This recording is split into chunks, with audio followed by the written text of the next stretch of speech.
আসসালামু আলাইকুম প্রিয় দর্শক, কেমন আছেন? আশা করি সবাই ভালো আছেন, আমিও ভালো আছি।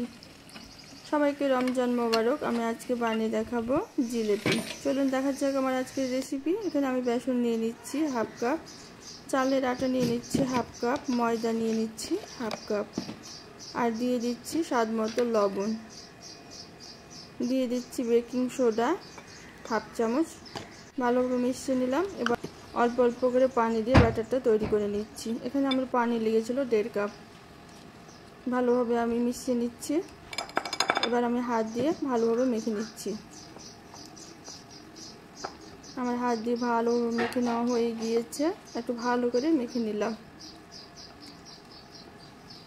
পানি লেগেছে আমার 1.5 কাপ। আবারও একটু হ্যান্ড উইচের সাহায্যে ভালোভাবে নেড়ে দিলাম। এবার ঢেকে রেখে দিলাম আধা ঘন্টার জন্য। সেরাটা তৈরি করে নিচ্ছি। 1 কাপ দিলাম চিনি, হাফ কাপ দিলাম পানি। ভালোভাবে নাড়তে থাকতে হবে। আর দিয়ে দিলাম 1 পিস লেবু, যাতে করে সেরাটা জমাট বেঁধে না যায়। সেরাটা ফুটে উঠলে এটা নামিয়ে নিতে হবে। বেশ কিছুক্ষণ নাড়ার দরকার নেই। এখানে দিয়ে দিলাম ফুড কালার হাফ চামচ মতো। রেড ফুড কালার হয়ে গিয়েছে আমার সেরাটা বানানো। নামিয়ে রেখে দিচ্ছি। আধা ঘন্টা পর ব্যাটারটা আবারও একটু ভালোভাবে নেড়ে নিলাম। হয়ে গিয়েছে। একটা পানির বোতলে আমি ভরে নিচ্ছি ব্যাটারটা।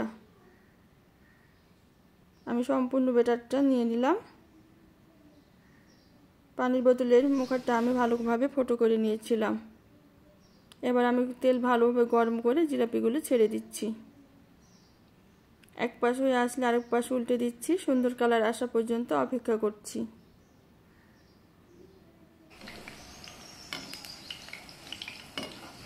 উল্টে দিলাম। মুচমুচে করে আমি ভেজে নিচ্ছি।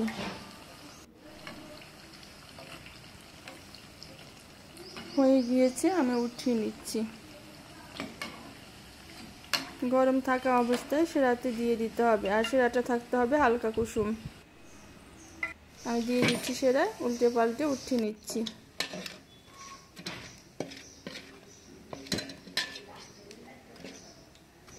এইবার উঠিয়ে নিচ্ছি। এইভাবে আমি সবগুলো জিলাপি বানিয়ে নিয়েছি।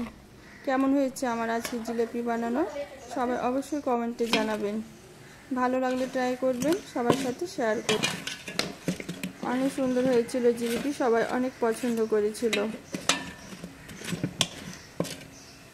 এবার সার্ভ করে দেখাচ্ছি।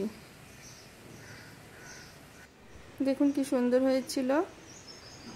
সবাইকে অনেক ধন্যবাদ জানাচ্ছি আমার ভিডিওটি দেখার জন্য। সবাই অনেক বেশি ভালো থাকবেন। সবার জন্য অনেক দোয়া ও শুভকামনা রইল। আল্লাহ হাফেজ।